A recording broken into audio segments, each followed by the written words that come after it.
아이겐밸류에 대한 아이겐 펑션을 구했는데 그 뭐였었냐면 이 n은 마이너스 uc 스퀘어드 이렇게 쓰는 게 차원을 볼 때 아주 쉽죠. 앞에 있는 게 레스트 에너지고 요거는 차원이 없는 수고 n제곱분의 1 다음 같이 주어지고 이때 우리 주어지는 아이겐 펑션은 레디얼 펑션 과 스페리컬 하모닉스 다음과 같이 주어지고 레디얼 펑션은 로로 쓰면 좀 굉장히 복잡한 그거의 L승 n-l-1 2l 플러스 1의 로 그 다음에 로는 n분의 2mu c c 알파 다음과 같이 주어졌죠. 그 다음에 요거를 이용하면 내가 나중에 숙제를 요걸 풀 수 있는 형태로 낼 텐데 R은 다음과 같이 L 플러스 1 물론 여기 있는 A0는 보어 레디어스라고 해서 H바 UC 알파 길이의 차원을 갖는 양이고 R의 제곱은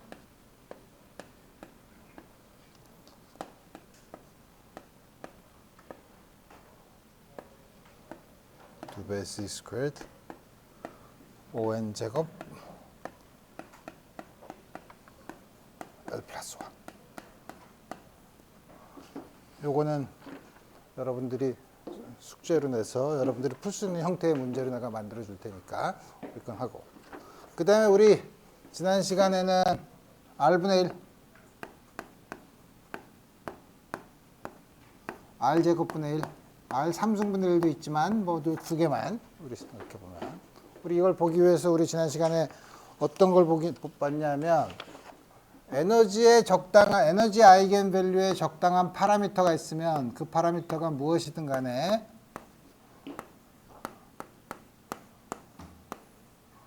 해밀턴이 알파로 미분한 거에 대한 expectation 밸류를 구할 수 있다. 우리 다음 같은 걸 봤는데 하이드로젠 애텀인 경우에는 먼저 첫 번째 R분의 1을 보려고 하면 해밀토니안의 포텐셜이 쿨럼 포텐셜이 4파이 엡실론 0 R 다음과 같이 주어져 있는데 우리 알파가 fine structure constant가 E squared 4파이 엡실론 0 H 바 C로 주어지니까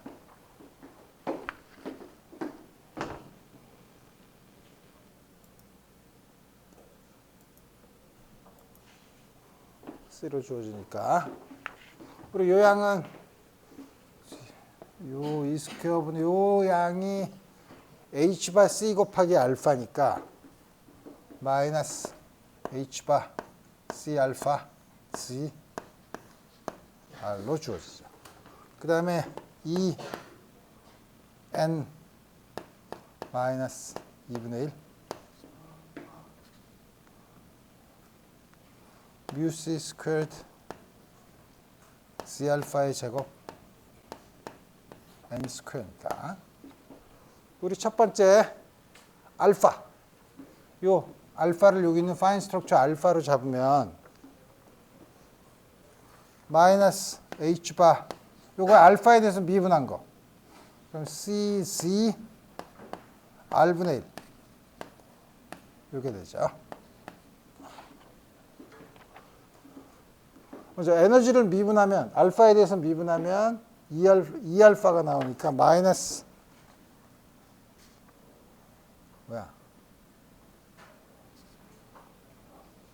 마이너스 n 제곱분의 mu c 스퀘어드 c 스퀘어드 알파. 다음과 같이 주어지죠. 해밀턴 왼쪽은 에너지를 알파에 대해서 미분한 거.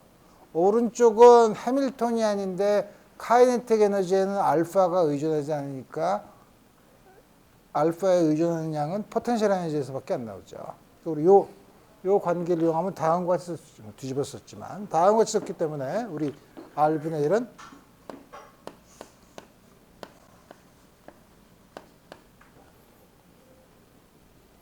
어떻게 되는 거야? 마이너스 없어지고 H바 C, C로 나눠주면 뮤 C, C 알파 H바 N 스퀘어가 되고 H바분의 뮤 C 알파가 A0분의 1이니까 C A0 N 스퀘어. 다음과 같이 우리 풀 수 있죠. 그 다음에 두 번째로 R 스퀘어분의 1은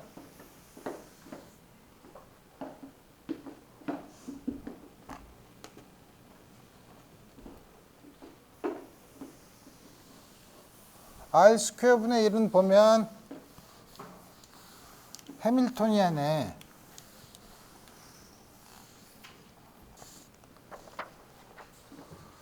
해밀토니안에 H바 포텐셜 센트리퓨걸 배리어로 L 플러스 1 R 스퀘어 텀이 있죠. 해밀토니안 안에 카이네틱 에너지에서 레디얼 파트, 앵귤러 모멘텀 파트의 앵귤러 모멘텀을 아이겐 밸류로 바꾸고 포텐셜 에너지가 있는 거였죠.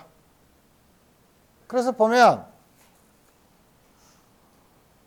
이 아까는 R분의 1은 알파를 여기서 나온 요 파라미터 알파로 봤지만 이제는 여기 나온 L을 파라미터로 보면 그럼 우리 이거를 미분하면 이게 H바 스퀘어드 2M 2L 플러스 1 미분한 거에 R 스퀘어. 오른쪽은 n 제곱인데 다음 거 쓰면 L에 인디펜던트 하지 않느냐, 그러니까 0이지 않느냐 라고 할 수 있지만 사실 n이 nr 다음 것이 주어져 있죠. 이걸 미분하면 여기 있는 요 양이 요걸 집어넣고 미분을 하면 저거의 제곱이니까 마이너스 플러스 얼마가 되는 거야? 2배가 되니까 뮤 C 제곱 C 알파의 제곱 요거의 3승분의 1이니까 다시 n 3승으로 쓰면 n 3승 다음과 같이 쓸 수 있어서 R 제곱분의 1은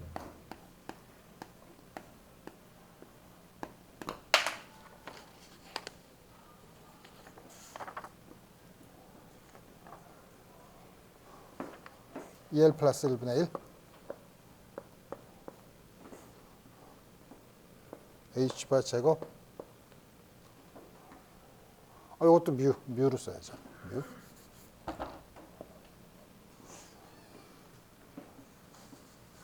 2배 뮤 스퀘어드 C 스퀘어드 알파 C의 스퀘어 다음 같이 쓸 수 있고 우리 이건 2로 나누면 L 플러스 2분의 1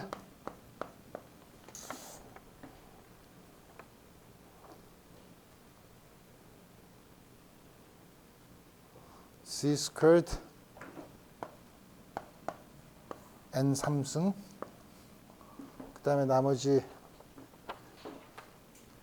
그러니까 뮤 C 알파의 제곱 나누기 H바 제곱이 A0 스퀘어니까 A0 스퀘어 다음과 같이 쓸 수 있어요. 그래서 우리 다음과 같이 문제를 풀 수 있다 이거예요. 그래서 하이드로진 애텀에 대해서는 우리 다음과 같이 해서 문제를 끝내고, 지금 우리 지금까지 한 거는 스핀이 없는 슈레딩거 이퀘이션, 전자의 스핀을 고려하지 않은 하이드로진 애텀에 대해서 지금까지 공부를 했죠. 자, 여기까지 해서 하이드로진 센트럴 포텐셜인 경우 하이드로진 애텀에 대해서 드디어 슈레딩거 이퀘이션을 다 풀었어요. 그럼 물론 이제 여러 가지, 예를 들면 이런 센트럴 포텐셜이 있는 얘가 뭐 딴 게 있냐? 예를 들어서 아이소트로픽 하모닉 오실레이터 같은 경우도 다음 같은 식으로 해서 문제를 풀 수 있죠. 물론 그 경우는 예를 들어서 X방향, Y방향, Z방향에 대한 아이소트로픽하다는 거는 그쪽으로 전부 다 개수가 2분의 1 m오메가 제곱으로 주어진 X제곱 더하기 Y제곱 더하기 Z제곱이면 X제곱 더하기 Y제곱 더하기 Z제곱을 R제곱으로 놓고, 그럼 역시 센트럴 포텐셜이죠. 그 문제를 풀 수 있는 방법은 두 가지가 있어요. 하나는 우리가 X제곱 더하기 Y제곱 더하기 Z제곱이니까 포텐셜이 X만의 함수 더하기 Y만의 함수 더하기 Z만의 함수라고 해서 X, Y, Z에 대한 변수 분리 방법을 써서 여러분들이 문제를 풀 수가 있고, 혹은 R 제곱으로 써서 센트럴 포텐셜인 경우로 해서 그 스페리컬 시미트리를 이용해서 문제를 풀 수 있죠. 그거는 스페리컬 시미트리를 이용해서 하는 거는 하이드로진 애텀의 쿨럼 포텐셜 R분의 1 포텐셜 대신에 R 스퀘어의 포텐셜을 집어넣는 거니까, 그 방법을 통해서 다시 이 슈레딩거 방정식에서 하이드로진 애텀에 대해서 슈레딩거 방정식을 보는 거랑 똑같은 스텝을 걸쳐서 나가는 거기 때문에 그거는 여러분들한테 숙제로 내고, 그거보다 강의는 항상 간단한 걸 하니까 우리 좀 더 트리비얼한 걸 생각해 봅시다. 트리비얼한 걸 생각한다는 게 뭐냐면 프리 파티클을 생각해 봅시다. 여러분들이 프리 파티클을 어떻게 기술할 거냐? 프리 파티클은 EM분의 P제곱이니까 모멘텀의 X, 그거는 해밀토니안이 PX, PY, PZ랑 서로 커뮤트하니까 PX, PY, PZ의 사이멀테니어스 아이겐 펑션을 구하면 되지 않느냐. 다시 말하면 X쪽 방향의 플레인 웨이브, Y쪽 방향의 플레인 웨이브, Z 방향의 플레인 웨이브를 곱해서 만들면 되지 않냐. 그래서 일반적으로 플레인 웨이브로 쓸 수 있다는 거죠. 다시 말하면 리니어 모멘텀의 아이겐 펑션으로 프리 파티클의 솔루션을 쓸 수 있어요. 그렇죠? 반면에 EM분의 P 스퀘어는 역시 스칼라죠. 로테이션에 인베리언트 하죠. 이무의 점에 대한 로테이션에 대해서 인베리언트 하죠. 그래서 우리는 리니어 모멘텀에 대한 아이겐 스테이트로 쓰는 거는 여러분들이 이제 잘 익숙해 있고, 이제는 그러면 스페리컬 시미트리가 있는 경우로 생각해서 이거에 대한 아이겐, 프리 파티클에 대한 아이겐 펑션을 쓰면 어떤 식으로 주어질까 하는 걸 생각해 봅시다. 다시 말하면 프리 파티클을 L 스퀘어 LZ, 프리 파티클의 카이네틱 에너지의 사이멀테니어스 아이겐 펑션으로 나타내면 어떻게 문제를 풀 수 있는가를 이제 생각해 보는 거죠. 그래서 프리 파티클의 경우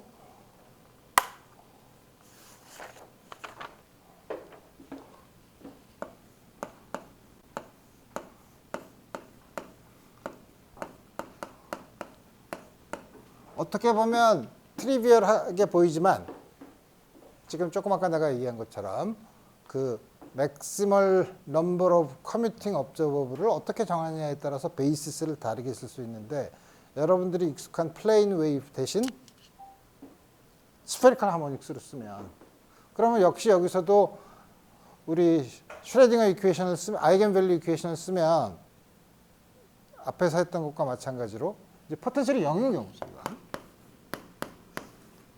앞에서 했던 것과 마찬가지로 레디얼 파트랑 앵귤러 파트를 서로 분리를 하면 앵귤러 파트는 다시 계산할 필요도 없이 앞에서 계산한 L 스퀘어랑 LZ의 사이멀테니스 아이겐 펑션인 스페리컬 하모닉스로 쓸 수 있다는 걸 알아요.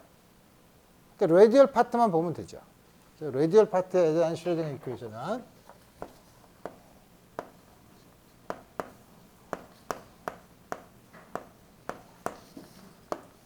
D squared, dr squared,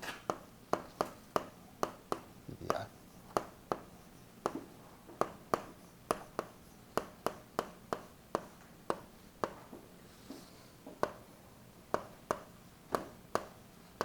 원래 여기 마이너스 2n분의 h바 스퀘어가 있는데 그걸 다 전부 다 나눠줘서 하면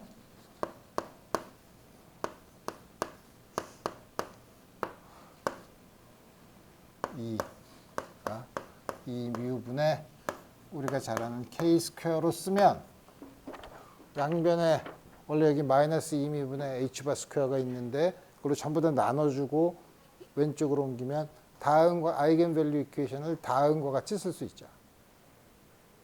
그래서 우리 역시 여기서도 이제 똑같은 디퍼런셜 이퀘이션을 푸는 거를 보면 돼요. 프리 파티클인 경우에 이 레디얼 이퀘이션을 풀면 되죠. 하이드로젠 애텀보다는 간단하죠. 왜냐하면 R분의 1 포텐셜이 없으니까. 그래서 이 경우도 우리 여러 가지 복잡한 게 있으니까 롤을 디멘션이 없는 KR로 쓰면 디멘션이 없는 양으로 쓸 수 있으니까 이렇게 쓰면 D 스퀘어 R D 로 스퀘어드 그러면 R을 바꾸면 DD 로가 DD로 1 오버 K 아니 여기다가 K를 곱한 게 DDR인가? 그래야지 R이 아니지 맞죠? 다음과 같이 주어지죠. 요걸 집어넣으면 여기에 이렇게 쓴 거에 K 스퀘어가 더 나고 여기도 K 스퀘어가 더 나오고 K 스퀘어가 나오는데 양변을 다 K 스퀘어로 나눠주면 플러스 2 오버로 DRD로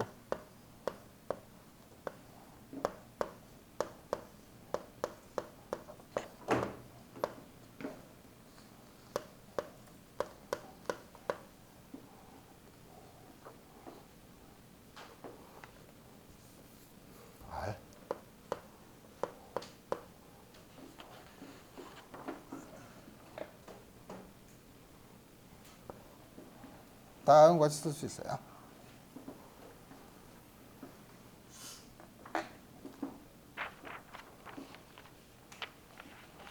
우리 지난번에 하모닉 오실레이터나 하이드로젠 애텀 같은 경우 하이드로젠 애텀의 디퍼런셜 이퀘이션이 나왔을 때 제일 먼저 2차 미분 방정식이 나왔을 때 했던 게 뭐였죠? 어심토틱 솔루션을 보는 거였죠. 그때 어심토틱 솔루션은 그거는 하모닉 오실레이터나 하이드로젠 애텀은 바운드 스테이트였기 때문에 R이 무한대로 가면 0으로 접근하는 그런 웨이브 펑션의 조건이 나오는 걸 알았어야 되죠. 근데 여기서는 문제가 프리 파티클은 R이 무한대로 갈 때 굳이 0으로 가야 될 조건이 필요하지 않죠. 그죠? 우리 프리 파티클은 막말로 얘기하면 그냥 플레인 웨이브라고 생각하면 아무리 무한대로 떨어져도 이게 서프레스 되지 않죠. 그러니까 우리가 여기서는 이 경우에는 어심토틱 솔루션을 쓰는 테크닉이 도움을 주지 않아요. 이걸 풀 때. 그렇지만 이거는 프리 파티클이라서 사람들이 많이 했기 때문에 이걸 푸는 테크닉은 어떻게 되냐 하면 U라는 양을 도입하는데 로 곱하기 R로 다음 같은 양을 보고 U가 만족하는 디퍼런셜 이퀘이션을 우리 한번 보도록 합시다. 그럼 R은 U를 로로 나눈 거니까 dr, d로는 프라임을 로에 대해서 미분한 거라고 하면 체인으로 쓰면 분자 미분한 거, 분모 미분한 거. 한 번 더 미분하면 R 더블 프라임은 분자 미분한 거 이거. 그 다음에 분자의 분모 미분한 거 요거랑 똑같으니까 마이너스 2배 u 프라임 로 스퀘어드. 그 다음에 요거를 분모에 대해서 미분한 거 다음 같은 게 있죠. 이거를 요 식에다 대입을 하면 로분의 u 프라임 마이너스 2배 u 프라임 로 제곱 로 3승. 여기다가 여기에다가 로분의 2를 하면 플러스 2u 프라임 로 제곱 마이너스 2u 로 3승.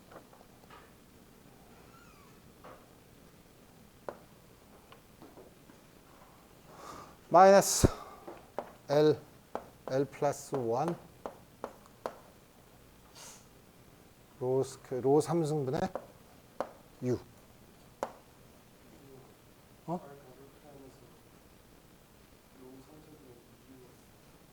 로 3승분의 2지? 나 잘못 썼지?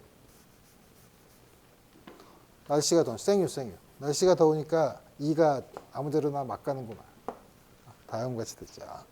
그 다음에 R이 뭐지? 유업으로. 그래서 요게 캔슬이 되고 요것도 캔슬이 되고 남는 게 간단해지죠. 그래서 뭐냐면 d squared u d rho squared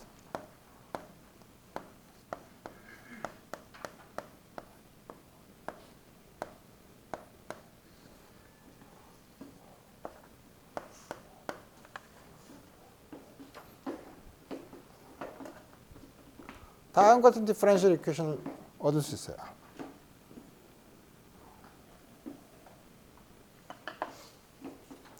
이 디퍼런셜 이퀘이션은 여러분들이 들어봤을지 모르지만 베셀 이퀘이션입니다.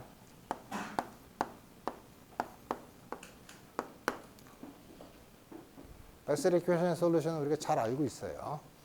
잘 알고 있다고 여러분들도 이 과목을 들으면서 수리 물리를 듣나? 수리물 안 듣나? 스페셜 펑션 안 배웠나?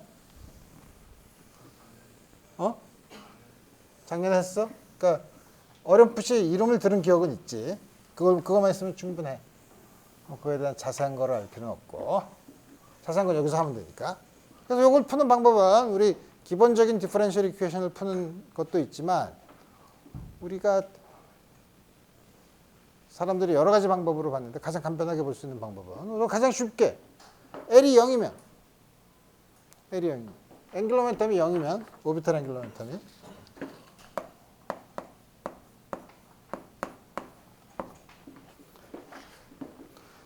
L이 0이면 아주 쉽죠. 하모닉 오실레이터에 대한 식이죠. 그죠? L이 0이면 d squared u d rho squared u는 사인 로 아니면 코사인 로예요.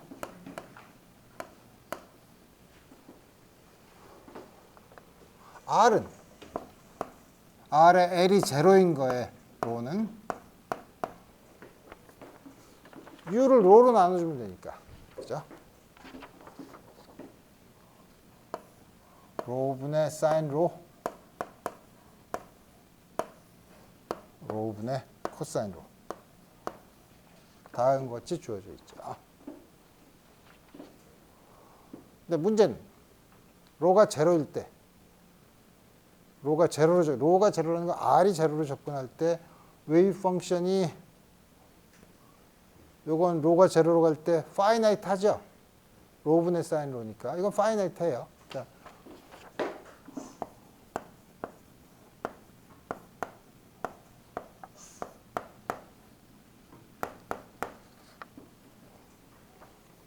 요건 그렇지 않죠.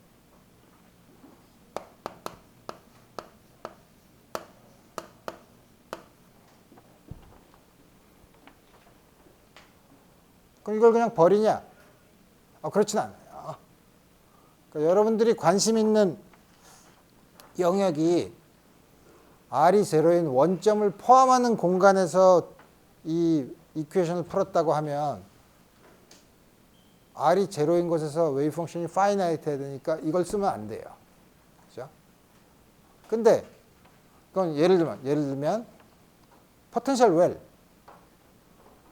그러니까 예를 들어서 R0 안에서는 파이나이트하고 바깥에서는 무한대인 경우. 이럴 때는 R0 안에서는 없고 바깥에서는 포텐셜이 0이고 바깥에서는 포텐셜이 무한대인 경우. 그럼 포텐셜 웰이 이렇게 스피어 모양으로 되어 있는 경우죠. 그러면 안에서는 프리 파티클이고 바깥으로는 못 나가죠. 이런 경우에는 원점을 포함하니까 L이 제로일 때 이 솔루션을 집어넣으면 안 되죠. 그렇지만 포텐셜 웰이 아니라 R0 안에서는 포텐셜이 무한대고 바깥에서 포텐셜이 0이면 그럼 우리가 관심 있는 구간은 R이 제로인 부분을 포함하지 않죠. 그런 경우에는 L이 제로인 솔루션은 두 개의 적당한 리니어 컨비네이션을 써야 되죠. 그래서 우리 2차 미분 방정식의 솔루션, 인디펜던트 솔루션은 두 개 있는데 우리가 관심 있는 영역에 따라서 두 개를 다 쓸 수 있냐, 하나만 쓸 수 있냐, 우리 이거는 그 상황에 따라서 여러분들이 결정을 하면 되는 거죠. 그럼 이제 이거는 L이 제로인 경우는 간단하고 L이 그럼 다르면 우리 여러분들이 이걸 일반적으로 풀 수는 있지만 우리가 잘 아는 베셀 펑션인 경우에는 우리가 소위 이런 거를 스페리컬 베셀 펑션이라고 하는데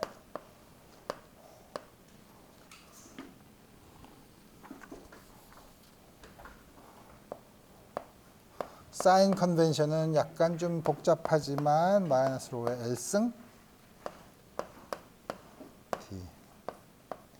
D 로의 L승 로분의 사인 로. 다음 같이.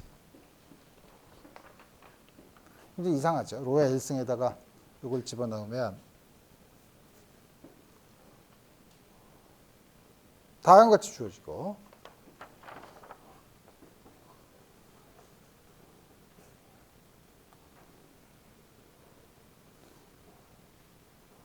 이게 소위 말하는 스페리컬 베셀 펑션.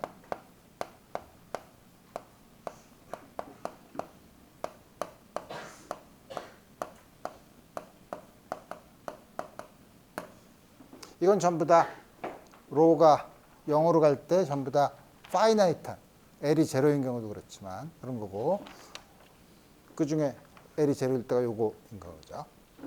그 다음에 요 밑에 있는 L이 제로일 때 밑에 있는 거를 이레귤러한 펑션을 이건 스페리컬 노이만 펑션이라고 하는데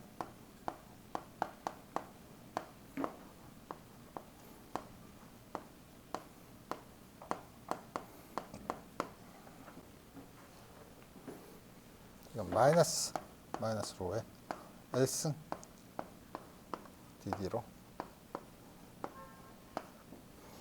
L승 코사인으로 다음과 같이 주어져요. 그래서 이렇게만 쓰면 여러분들이 별로 도움이 안 되니까 처음 몇 개의 스페리컬 베셀 펑션과 스페리컬 노이만 펑션을 보면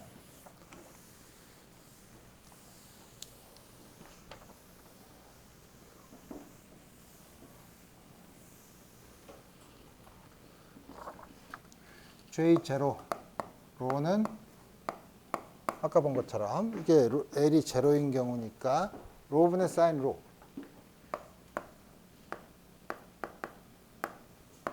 J1은 사인 로 스퀘어드 마이너스 코사인 로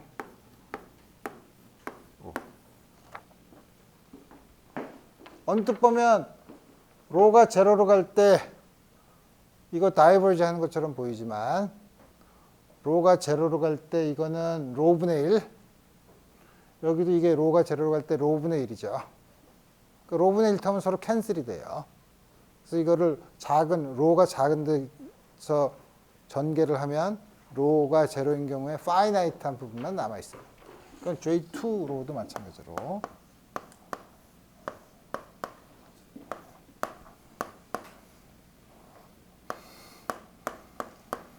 사인 로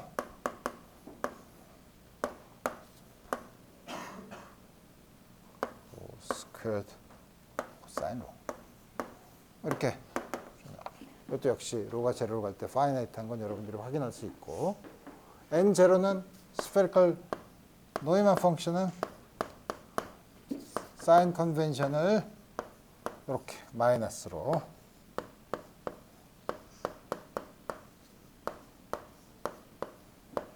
사인으로 n2로는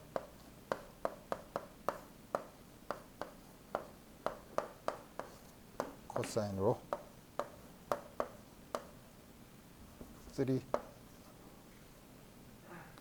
로 스퀘어드 사인으로 다음과 같이 주어지죠. 그래서 만약에 원점을 포함한 전 공간에서 프리 파티클을 다룬다 그러면 사실 스페리컬 베셀 펑션만 써야죠. 원점이 포함되어 있으니까. 자, 근데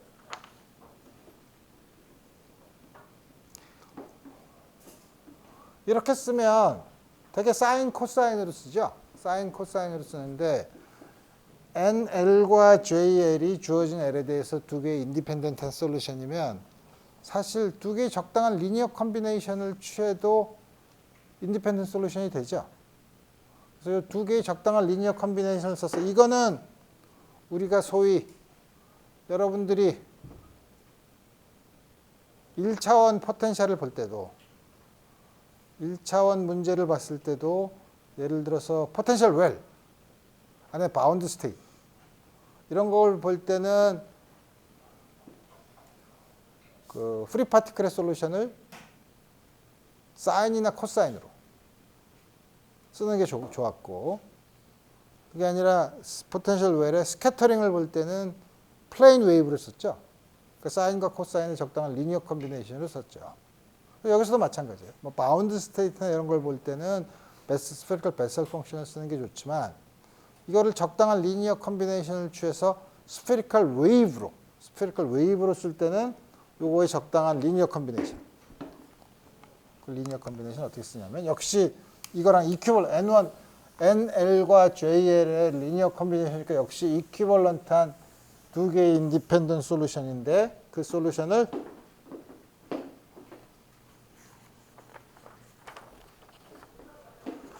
스페리컬 한켈 펑션이라고 불러요.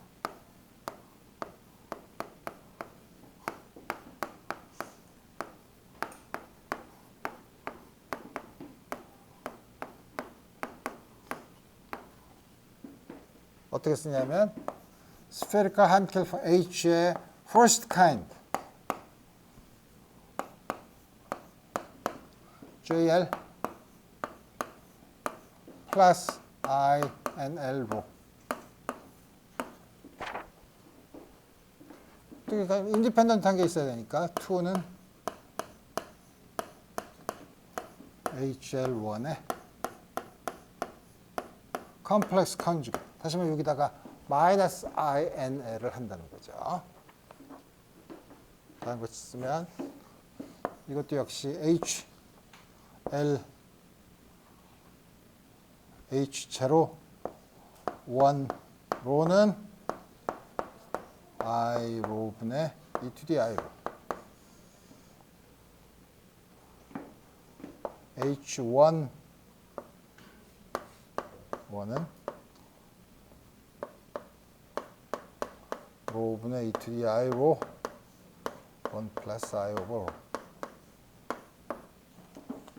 H2 1은 I E to the I로 1 플러스 3I 오버 다음과 같이 주어지죠. 그래서 이걸 보면 우리가 여기다가 타임 디펜던트 파트는 E to the 마이너스 I 오메가 T를 붙이는 거죠. E to the 마이너스 I 오메가 T를 붙이면 이거는 나가는 방향이죠.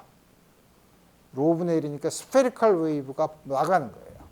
아웃고잉 스페리컬 웨이브를 쓸 때 다음과 같이 쓰고 어심토틱 폼이 적어도 요걸 가장 낮은 H0를 보면 그 컴플렉스 컨주깃은 마이너스 i로에다가 마이너스 i 오메가 t를 붙이면 마이너스 i kr 플러스 오메가 t의 형태니까 들어오는 인커밍 스페리컬 웨이브를 나타내죠.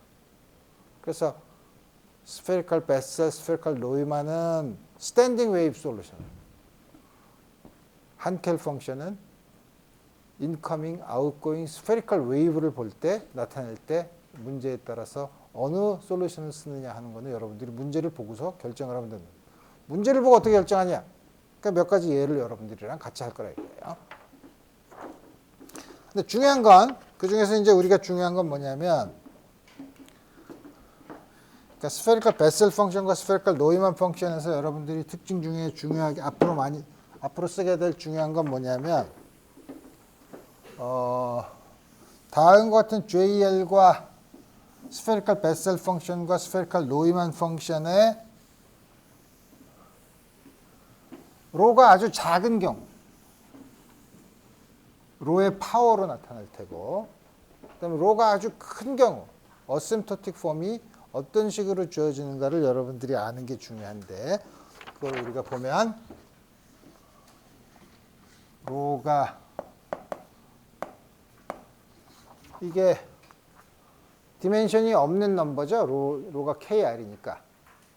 그러니까 이게 작다, 크다라는 걸 얘기할 때는 뭐에 비해서 작냐, 크냐를 볼 때는 우리가 주어진 유일한 그 안에 넘버가 L이니까 L보다 굉장히 작으면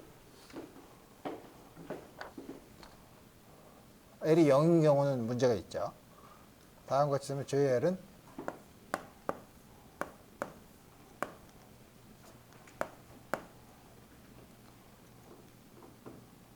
로의 L승으로 L은 항상 0 이상인 숫자죠. 그러니까 L의 포지티브 파워로 다음과 같이 주어져. 물론 앞의 개수는 12 플러스 1 더블 팩토리얼. 더블 팩토리얼이 뭔지 알죠? 그러니까 7의 더블 팩토리얼이면 1357만 곱한 거. 그냥 싱글 팩토리얼이면 7 팩토리얼이면 1, 2, 3, 4, 5, 6, 7 곱하는데 두 개씩 건너서 곱하는 거죠. 그 다음에 NL로는 스페리컬 노이만 펑션은 저리로 갈 때 다이버지 하는데 이거는 로의 L 플러스 1승으로. 수렴을 위해서 다 이제 여러분들이 한 거고, 로가 굉장히 큰 어심토틱 비헤이비어를 볼 때는 JL로는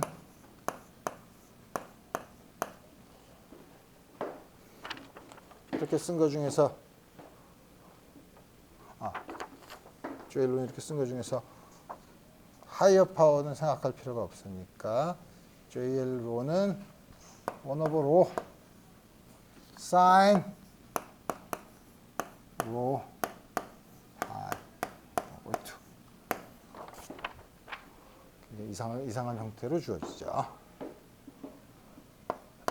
스페리컬 노이만 펑션은 코사인 로 마이너스 2분의 알파.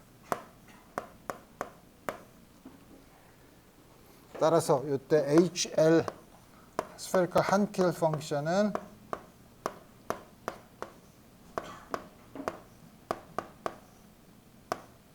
L 파이 2로 다음과 같이 주어져요.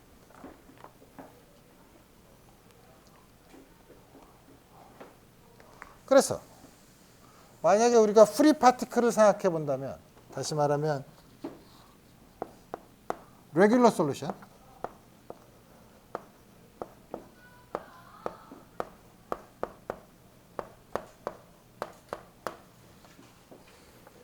RLR은 JLKR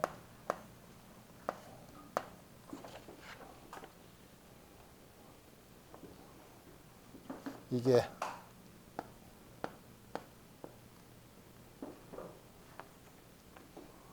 요거죠. 요걸 쓰면 되니까 다음과 같이 마이너스 1 over 2IKR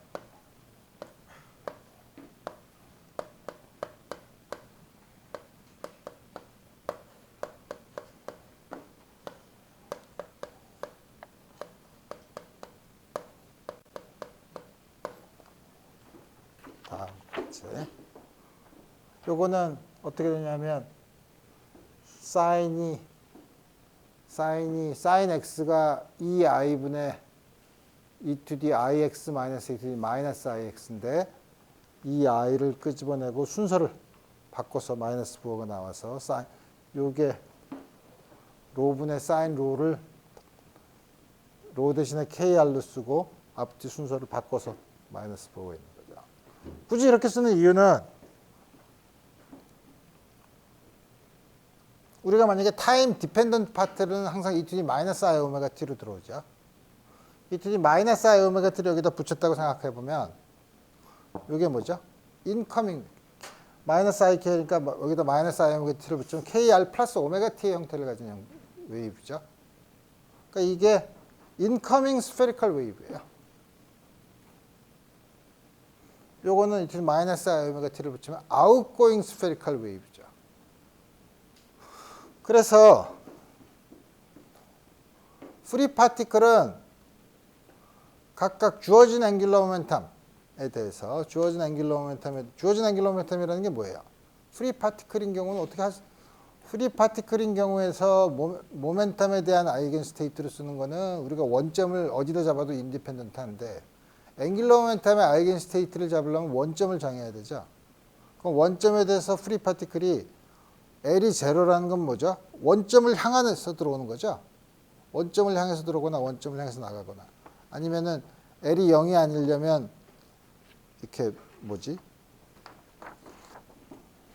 여기가 원점이면 입자가 이렇게 지나가면 앵귤러 모멘텀이 0이 아닌 경우죠. 그죠? 이렇게 들어오면 R 크로스 P에서 R이 0이니까 앵귤러 모멘텀이 0인 경우죠. 그래서 이렇게 이런 앵귤러 모멘텀이 0인 경우부터 무한대 것까지 다 합해야 되는 거죠. 다 합해야 되는데 그 중에 하나 주어진 L 값에 대해서는 다음과 같이 incoming spherical wave와 outgoing spherical wave를 더한 거라는 거예요. 자, 그래서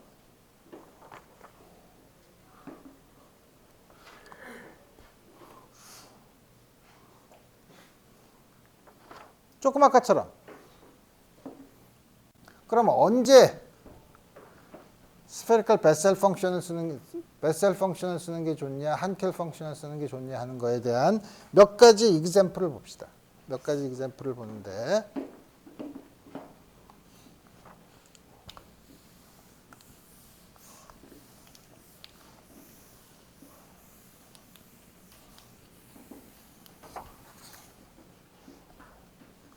첫 번째 example은 infinite potential well. 3dimensional infinite potential well이에요. 그게 무슨 말이냐면 아까 말한 것처럼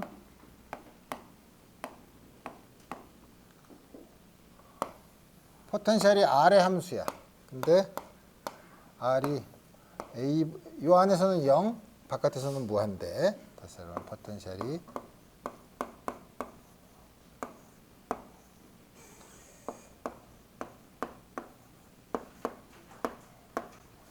다음과 같은 경우를 보는 거죠. 1차원인 경우에 이거 문제를 풀었죠. 그죠? 근데 3차원인 경우에는 어떻게 푸나? 역시 2를 아까 본 것처럼 2뮤분의 h바 스퀘어 k 스퀘어라고 하면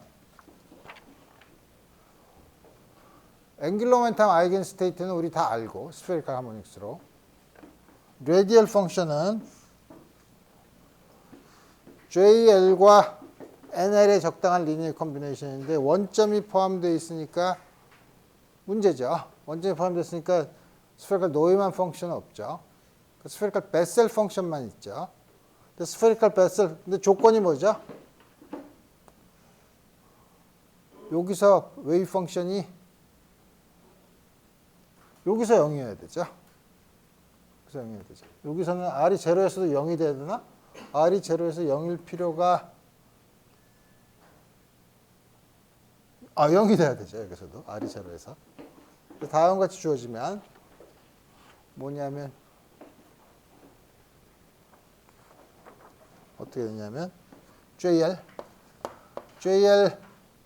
KR이 R이 제로일 땐 0이니까 그렇고 지금 문제는 RL은 JL, KR some constant. 노멀리제이션을 우리가 결정해 줘야 되지만 우리 이때 조건은 R이 A일 때 0인 조건을 만족해야 되죠. 여기서부터 에너지에 대한 퀀타이제이션이 들어오는 거죠. 근데 문제는 JL은 오실레이팅 펑션이에요. 오실레이팅 펑션인데 오실레이팅 펑션에 0이 되는 점을 찾아야 되는데 그거는 우리 1차원에서 인피니트 포텐셜 웰처럼 일정한 간격으로 되어 있진 않아요. 그렇지만 베셀 펑션에 이게 0이 되는 점들은 사실 여러 군데서 다 찾아볼 수 있어요. 근데 또 재밌는 사실은 물론 KA가 L보다 무지 크면 KA가 L보다 무지 크면 아주 먼 곳에서 보면 먼 곳에서 본다고 얘기할 수 없지.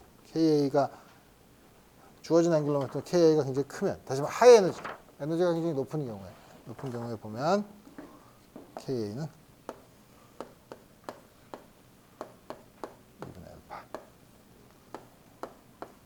다음과 같이 주어지고 이때 솔루션 아이겐 펑션은 A, JL, K, NLR, YLM, 베타 파이. 갑자기 KNL이 나오지만 KNL은 KNL 곱하기 A에 이게 0이 되는 K 값이에요. 0이 되는 K 값을 KNL이라고 줘주면 다음과 같이 해서 문제를 풀 수 있죠. 근데 물론 이거는 애널리틱하게 값을 구할 수 있냐? 그러니까 스페리컬 베셀 펑션에 0이 되는 점을 찾아야 되는 거죠. 그래야지 우리 사실 요거는 KA가 클 때고 일반적으로는 요게 0인 점을 뉴메리컬하게 찾아서 그 K 제곱에다가 이렇게 곱하면 에너지 스펙트럼을 찾을 수 있어요.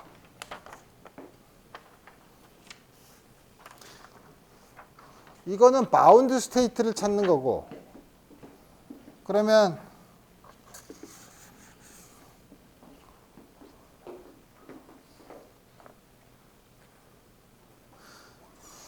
스캐터링을 볼 때는 지금 이거는 그래서 우리 스페리컬 베셀 펑션을 쓴 경우고 스페리컬 한켈 펑션이나 이런 걸 쓰는 게 더 도움이 되는 경우는 스캐터링을 보는 경우죠.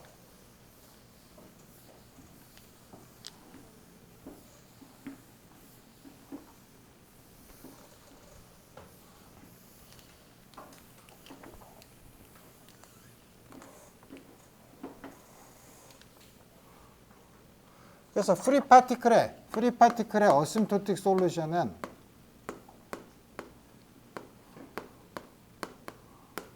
어심토틱 솔루션을 어떻게 쓸 수 있냐? 아까 쓴 것처럼 괜히 지웠네.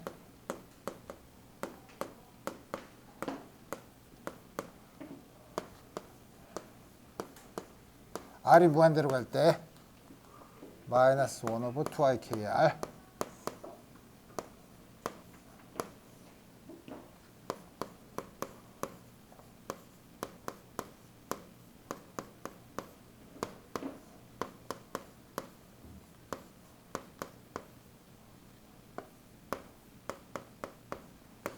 그래서 우리 이거를 해석하는 방법은 아까도 얘기한 것처럼 시간에 의존하는 부분을 쓰면 이 마이너스 I 오메가 t를 붙이면 이거는 KR 플러스 오메가 t가 들어가기 때문에 이거는 인커밍 KR 음수니까 인커밍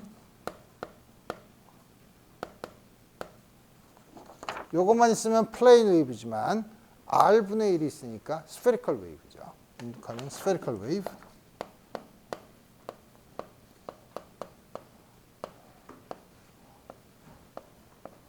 요거는 따라서 outgoing spherical wave죠.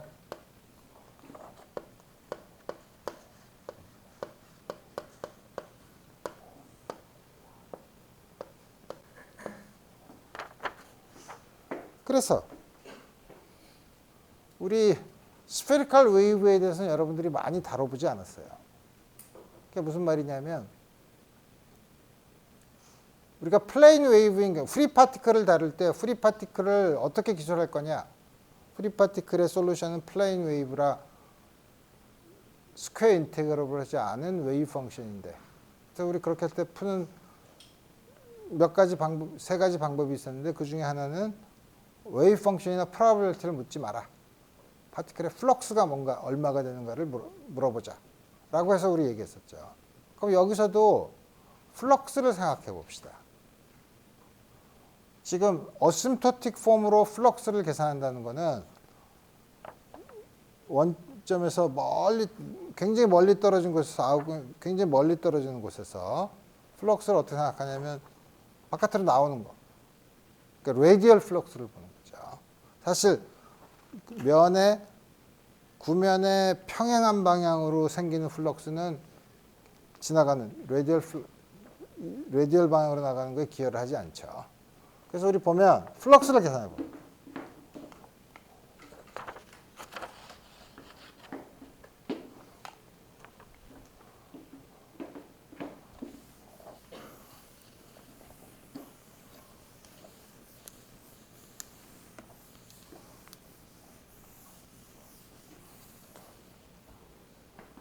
플럭스는 우리 전에 probability current를 봤으니까 프사이스타 1차원에서는 미분이었지만 미분을 그레디언트로 바꾸면 되죠.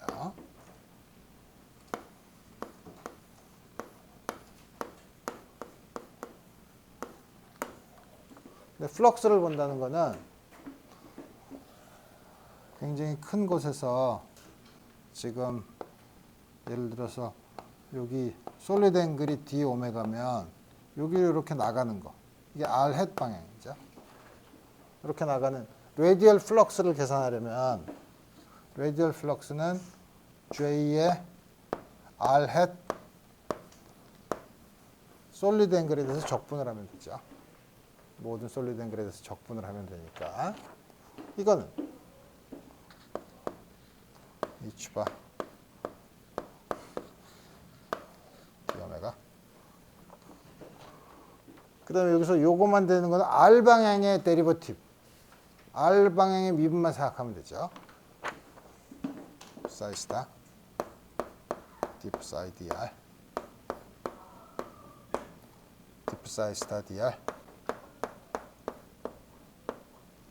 사이.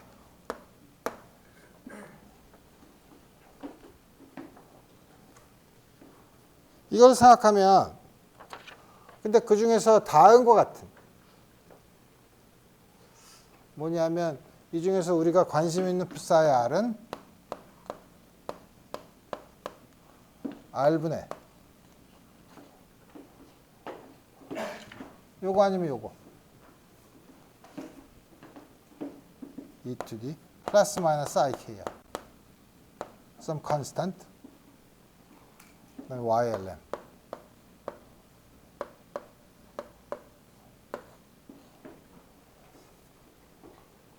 이거를 여기다가 집어넣으면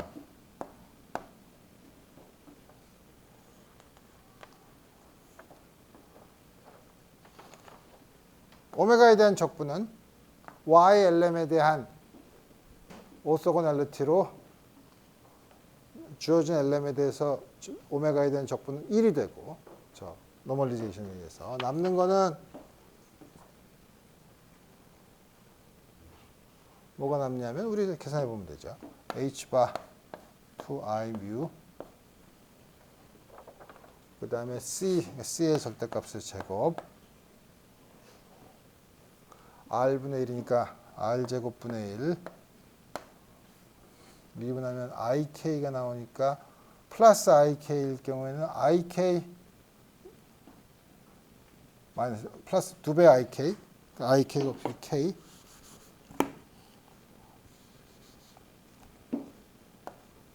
마이너스인 경우에는 마이너스 ik죠. 다음 거 같이 좋죠. 그래서 요 위에 있는 게 플러스인 거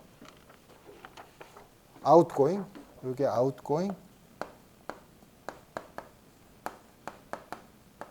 이게 인커밍 앞에 있는 거 첫 번째 거.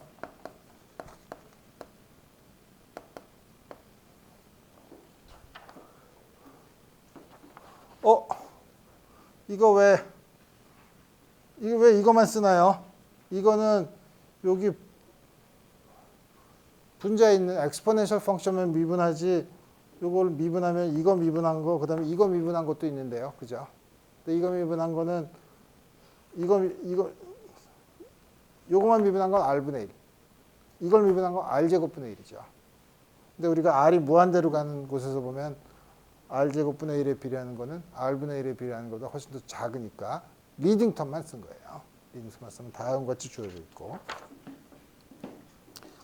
우리가 실제로 이건 주어진 것에 대해서 그렇고, 실제로 이게 길이가 R이면 전체 플럭스는 여기로 나가는 플럭스는 얼마냐면 R제곱 D 오메가 R 햇, 이거를 계산해야 되죠. 여기가 면적이 R제곱 D 오메가니까 이걸 계산하면 여기 R제곱이 없어지죠.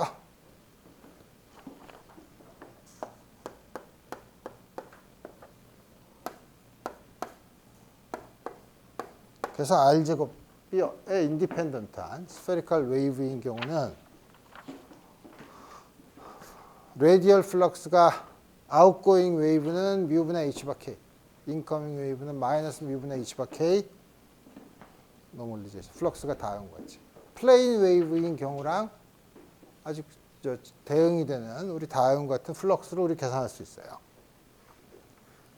자, 그러면 이제 사실 여러분들이 다음과 같은 거는 이제 3차원에서 포텐셜 웰 같은 게 있는 경우 2학기에서 여러분들이 양자역학 2에서 스캐터링을 배워요. 스캐터링은 우리가 어떻게 보냐면 일반적으로는 두 입자가 들어와서 이렇게 충돌해서 튀어나가는 경우 그거를 여러 가지로 생각할 수 있어요.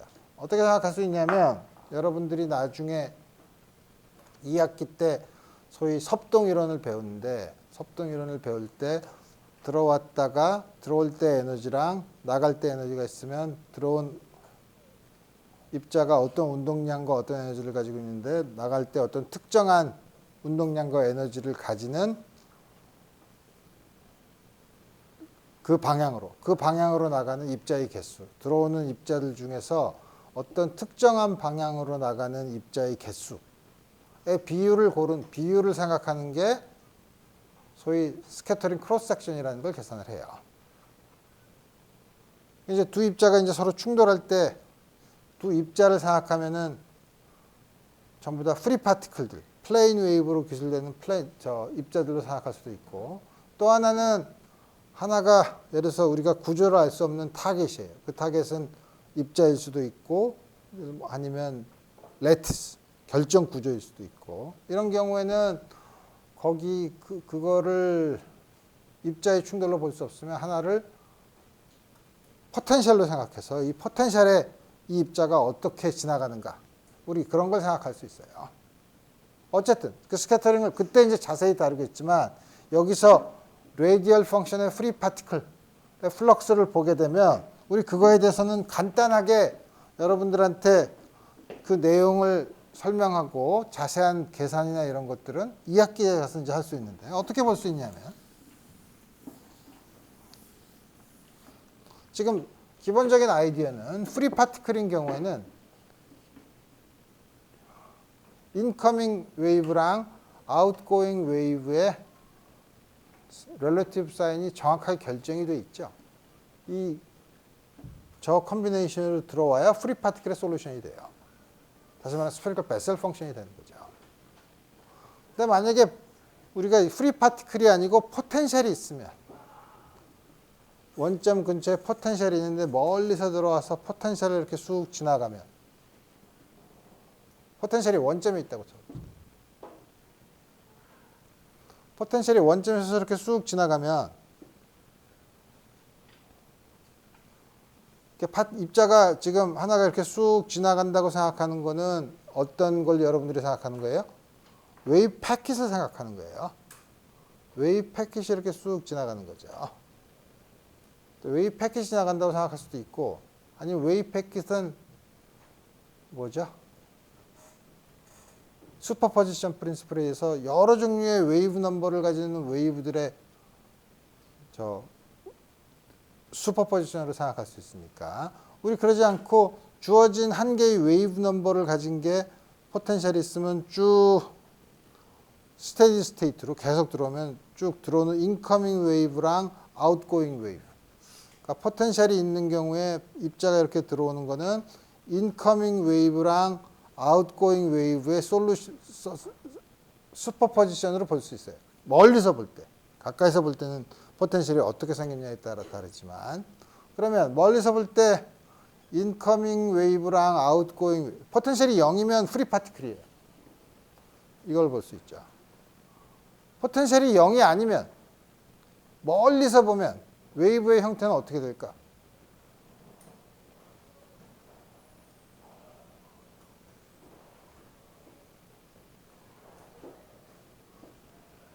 웨이브가 들어오는 게 있고 인커밍 웨이브랑 아웃고잉 웨이브가 있죠. 그러면 어떻게 되죠? 인커밍 웨이브는 멀리서부터 이렇게 안으로 들어오면 아직 포텐셜이 있는지 몰라. 원점에.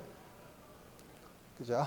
인커밍 웨이브 무한 데서부터 이렇게 다가오는 거니까 아직 포텐셜이 있는지 모르죠. 반대로 아웃고잉 웨이브는 포텐셜의 영향을 받고 나가는 거예요. 프리 파티클은 들어올 때도 포텐셜이 없고 나갈 때도 없어요. 그러면 만약에 포텐셜이 있다면 프리 파티클의 솔루션에서 어떻게 바뀔까? 인커밍 웨이브는 포텐셜이 있는지 몰라요. 그러니까 프리 파티클이랑 똑같아. 요게 영향을 받을 거예요. 요게 영향을 받는데 지금 우리가 본 것처럼 두 개의 플럭스가 플러스 마이너스 뮤분의 h 바 k예요. 플럭스는 바뀌지 말아야 돼요. 포텐셜이 만약에 파티클을 흡수하거나 새로 만들거나 하면 문제가 있지만 이게 입자의 개수를 보존하는 그런 크로스 섹션이면 들어오는 플럭스랑 나가는 플럭스는 같아야 돼요. 그러면 지금 이 프리 파티클 솔루션에서 인커밍 웨이브는 변화가 없고 나가는 건 바뀌어. 근데 플럭스는 변하지 않아. 그럴 수 있는 유일한 방법은 이 앞에 페이스가 바뀌는 거죠. 그래서 포텐셜이 있는 경우에 어심토틱, 우린 중간에 인터미디어트 한 게 보니까 어심토틱 폼은 포텐셜이 있으면 어심토틱 폼은 어떻게 주어지냐면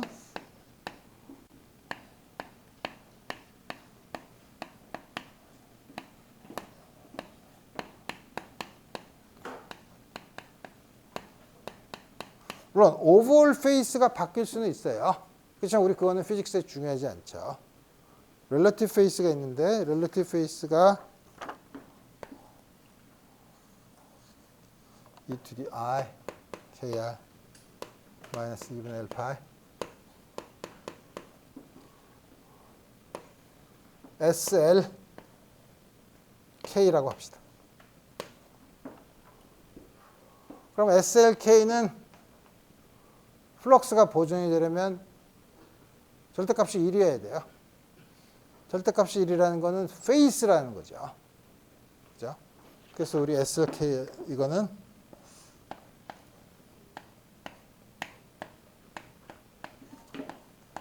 SLK는 페이스인데 페이스를 우리가 컨벤션으로 e to the 2i 델타 LK로 써요. 델타 L은 리얼 넘버예요. 앞에 2가 있는 게 좀 불편하지만 왜 2가 있으면 더 편해지는지는 좀 이따가 보기로 하고, 이때 요 델타 L을 페이스 쉬프트라고 불러요.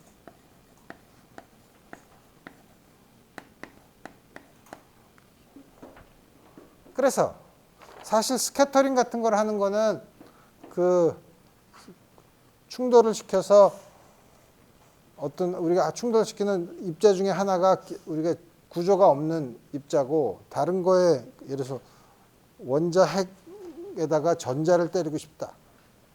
그럴 때 그러면은 전자는 프리 파티클로 생각하고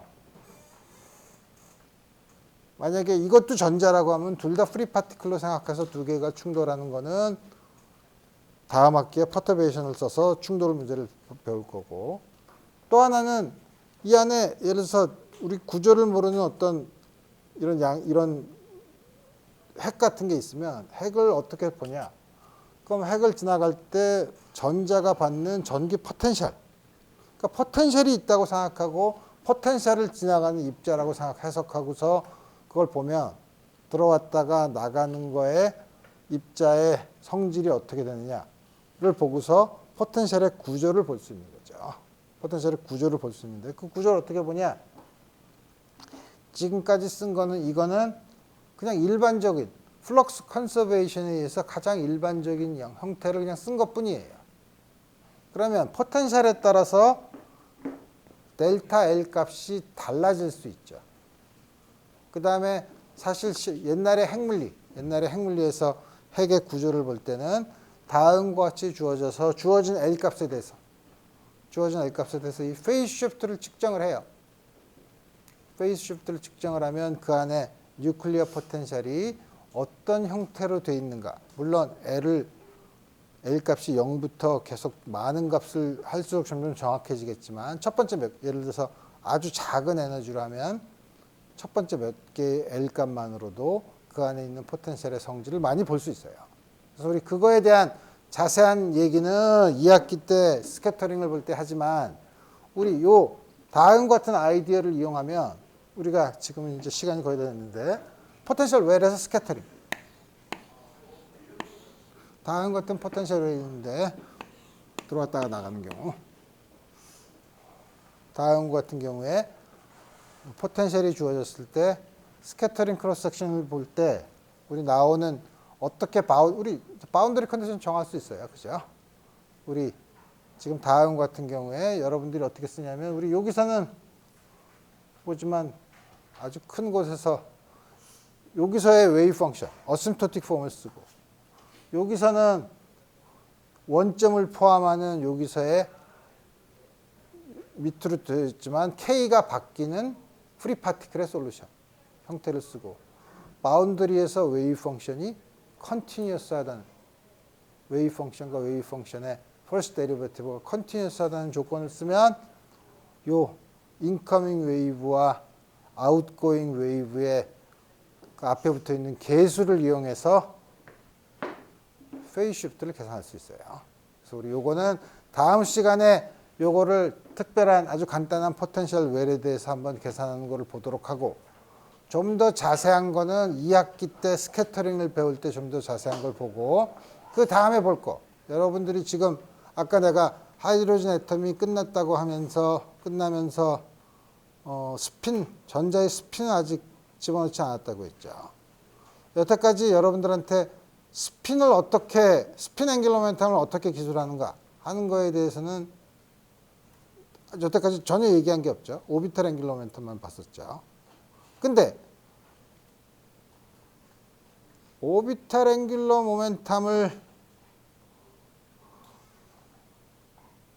에 대한 커뮤테이션 릴레이션 우리가 알고 이제 그거를 일반화시켜서 오비탈 앵귤러 모멘텀과 같은 커뮤테이션 릴레이션을 갖는 임의의 세 개의 오퍼레이터가 있으면 우리가 그거를 앵귤러 모멘텀 오퍼레이터라고 정의를 해요. 그럼 그 중에 스핀 앵귤러 모멘텀, 우리 오비탈 앵귤러 모멘텀은 토탈 앵귤러 모멘텀 퀀텀 넘버가 L이 정수인 경우만 있는데 꼭 정수인 우리 해프 인티저일 경우도 가능했었죠. 해프 인티저인 경우에도 그 앵귤러 모멘텀을 생각할 수 있어요. 스핀 앵귤러 모멘텀은 일반적으로 해프 인티저인 경우에 가능해요. 근데 문제는 오비탈 앵귤러 모멘텀인 경우에는 3차원에서 회전을 하는 거기 때문에 우리가 코오디네이트 스페이스 레프레젠테이션을 할 수 있어요. 다시 말하면 R, θ, phi의 데리버티브로 표현할 수 있죠. 근데 스핀 앵귤러 모멘텀은 우리가 생각할 수 있는 코디네이트 스페이스랑은 전혀 관련이 없기 때문에 이건 어떻게 표현해야 될지 몰라. 그게 중요하냐? 그러니까 코디네이트 스페이스의 레프레젠테이션이 없는 옵저버블. 그럼 코디네이트 스페이스에서의 레프레젠테이션을 안 하면 되죠. 레프레젠테이션에 인디펜던트한 건 힐버 스페이스죠. 그러니까 힐버 스페이스에서 스핀 앵귤러 모멘텀을 정의하고 그 힐버 스페이스에서의 오퍼레이터의 성질을 가지고 스핀 앵귤러 모멘텀을 우리가 얘기할 수 있어요. 그래서 우리 다음 시간에는 우리 조금 여기서 보던 스캐터링에 대한 스퀘어 웰에 대한 스캐터링에 대해서 얘기하고 그 다음에는 그러면 굳이 코디네이트 스페이스 레프레젠테이션이 없는 경우 그래서 우리 스핀 앵귤러 모멘텀을 소위 인트린식 앵귤러 모멘텀이라고 해요. 스페이스 타임에 의존하지 않고 그 인터널 시미트리가 있다는 경우 그래서 그 경우에는 그러면 레프레젠테이션에 인디펜던트하게 힐버 스페이스에서 이런 걸 어떻게 나타내느냐 매트릭스 엘리먼트로 나타내면 된다 이거예요. 그래서 그게 하이젠버그가 시작했던 거라서 우리 소위 말하는 매트릭스 메커닉스라는 거를 다음 시간에 자세히 살펴보도록 합시다. 오늘 여기까지 하겠어요.